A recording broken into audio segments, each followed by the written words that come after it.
Good morning.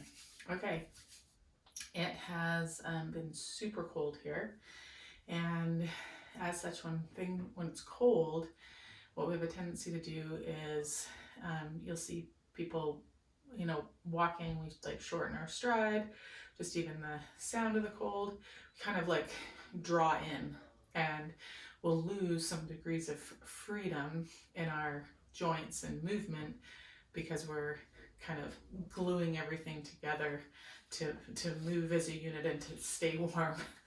And so this is a little something that you can do to help restore some of those degrees of freedom. So I've got a couple of blocks, could also be a folded blanket, and I've got a bolster, which again, you could use the blocks where I'm using the bolster and a folded blanket where I'm using the blocks, or you can also put your feet on a stair. Okay, so lots of options. Use what you have. So what we're gonna do is go onto our back and just take a second to, with your knees bent, kind of notice what you notice. Notice the weight through the right foot, where it makes an impression on the floor, that right half of the pelvis, even the right side of the sacrum.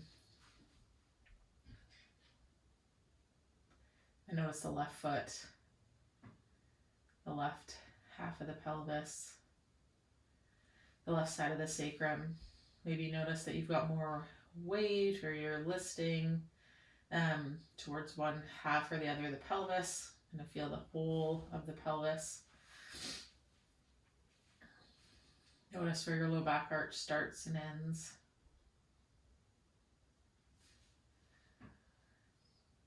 Notice the right shoulder blade, right arm, left shoulder blade, left arm. Notice the whole of the shoulder girdle. Again, you might feel like there's more weight or pressure into one shoulder blade or one part of a shoulder blade. Notice the low back arch and where your head rests on the floor. Okay, so you'll have noted some things, but until we compare and contrast, they might not be super obvious. Then what we're going to do is set the feet up on whatever support you've chosen to underneath the feet. Okay, and you want to make sure that that support object isn't too close into the pelvis. So make sure you've got kind of 90 degrees or less of a bend in that knee. The only thing is I want to make sure mine, because it's slippery, stays on my mat. So I'm going to wiggle up this way rather than wiggling the bolster away. Okay. Then we're going to press the feet through that object and lift up the hips. So, and just to the point where you don't have to arch your low back, and where we want that support is more kind of towards the center of the sacrum, so that the top of the pelvis, you can see how the top of my pelvis kind of like drops off this top side. So it brings me just quite naturally into a bit more of a tucked position, rather than if I'm here and my sit bones are kind of hanging off. See how I go into more of an anterior tilt.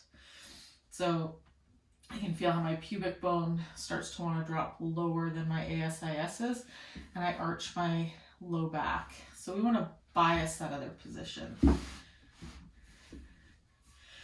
we want to bias more extension at the hip. See how when the top of the pelvis drops off, the pubic bone ends up being a bit higher or tensioned higher than the ASIS's. Said another way, the ASIS's are tensioned and pulling lower than the pubic bone. And I don't want to use my abdominals to get me into this position. So your ab wall right now should be quite relaxed. If you notice that you tend to kind of arch further up that spine, more to like the thoracic lumbar junction, further up, you can take the hands up and just kind of reach up to the ceiling so that the shoulder blades widen a little bit and you let the spine kind of drop through and towards the floor. So we take out any kind of trying to extend the spine here.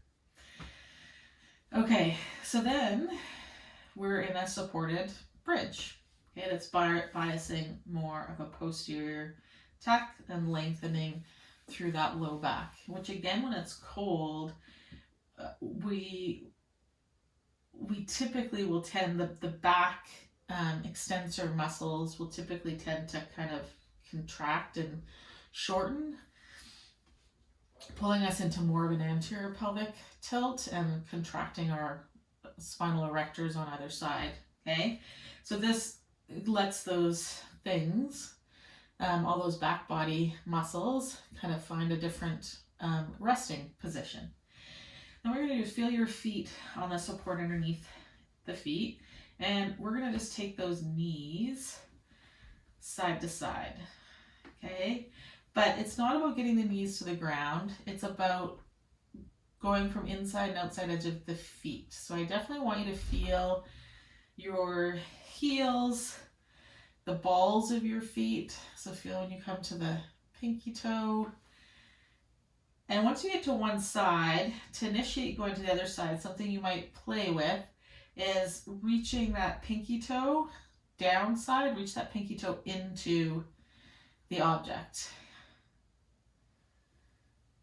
And it kind of presses the legs over to the other side. This kind of reach of the pinky toe.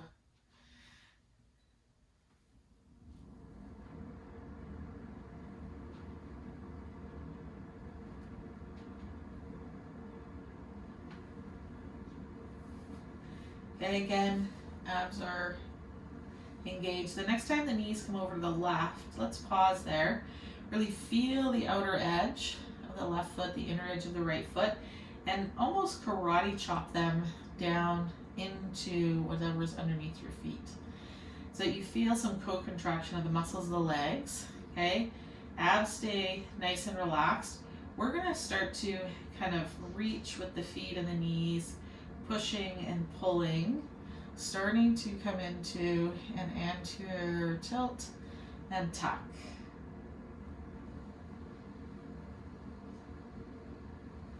But again, belly is relaxed.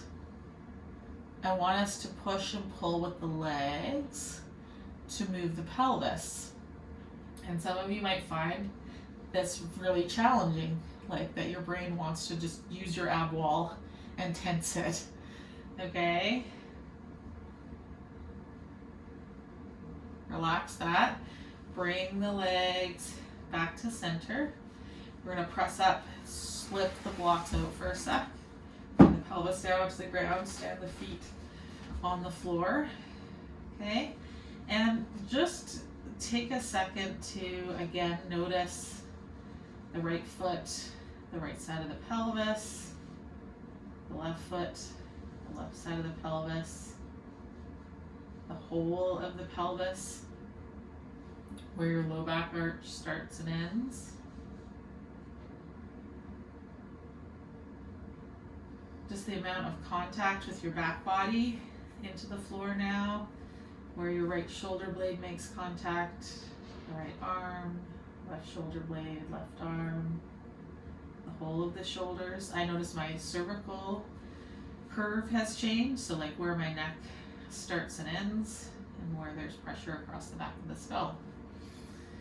So we're going to come back up onto our blocks. Actually, before we do that, stay down here for a second. Just with the feet on the floor, okay? Think of reaching those knees away, like I'm trying to reach the knees past my toes or through my midfoot. Feel how that sends the pelvis to the floor. Then I'm going to think about trying to pull my knees to my chest without actually lifting my feet off the floor. So now I'm tucking and tilting my pelvis.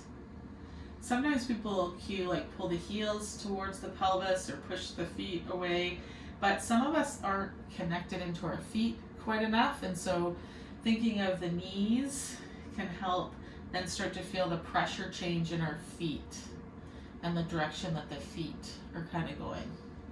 But again, belly is relaxed. Okay, good. Let that go. Now we're going to lift the pelvis, come back up into our bridge. The block's kind of in the center of the sacrum. Okay, get your feet back up on your object. Take a couple of breaths here, and then we're going to start to take the legs side to side again.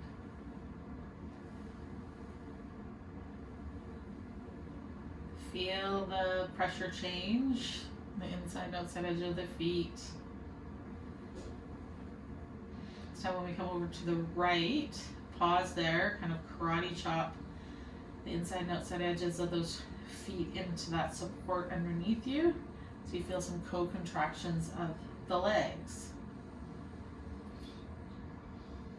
And again, this shouldn't be maximum voluntary contraction of the legs. We're like talking 10, 20, kind of 30% muscle engagement. And then you're going to start to reach, push and pull with the feet, with the knees, to tuck and tilt the pelvis in this asymmetric position.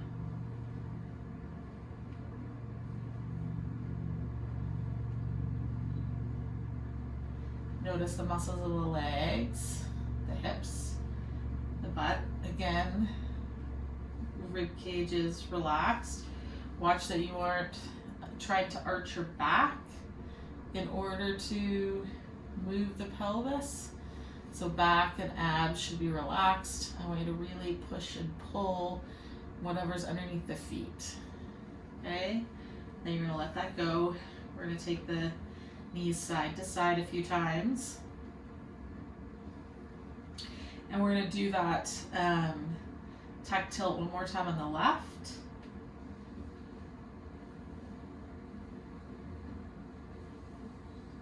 If, I've got cork blocks, so if that is too firm, again, you can use a folded blanket.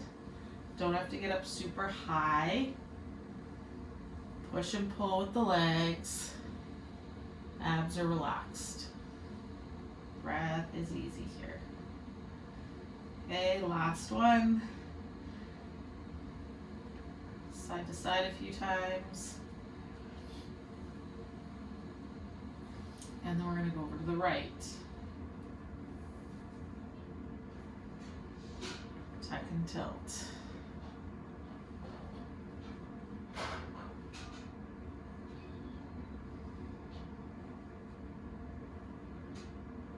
If you notice that you are using your back or you're wanting to use your abs, I'm going to encourage you to play with the height of the pelvis and or the height of the feet. Your length tension relationships might be served by having the pelvis lower and the feet higher, the feet lower and the pelvis higher, or both lower. So kind of give yourself some permission and space to explore some different setups. Come back through center. Now we're just going to pause here.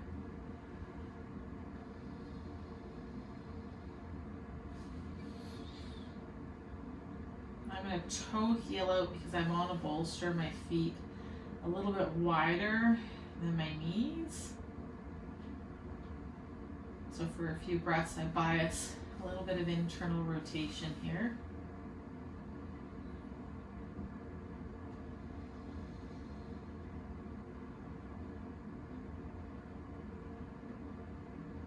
Just sipping the air in through my nose.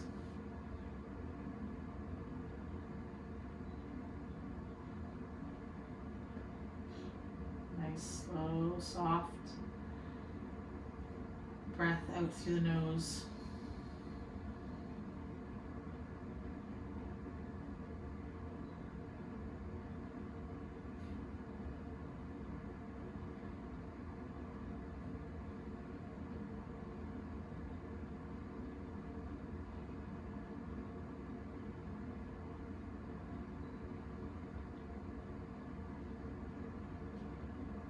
Do more breaths here.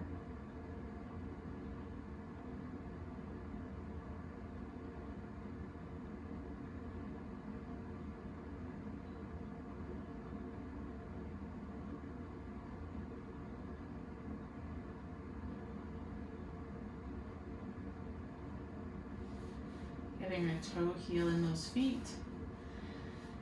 Press the feet through whatever's under them. Lower the pelvis, lower the feet.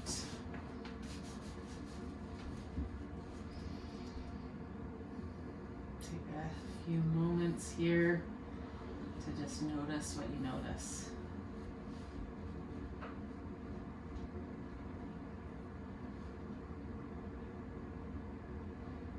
That's it. Give it a try. Let me know how it goes. How it goes for you. A few other additional thoughts. If you do notice that you have trouble kind of like feeling or connecting to the feet, using a mini band around the balls of your feet as you set up in that windshield wiper side to side, and then tucking and tilting the pelvis. For some people that can be really helpful. And just reach out with your questions based on what you're noticing and you're discovering as you work with it. Okay. Oh, stretching ourselves from the inside out and the outside in.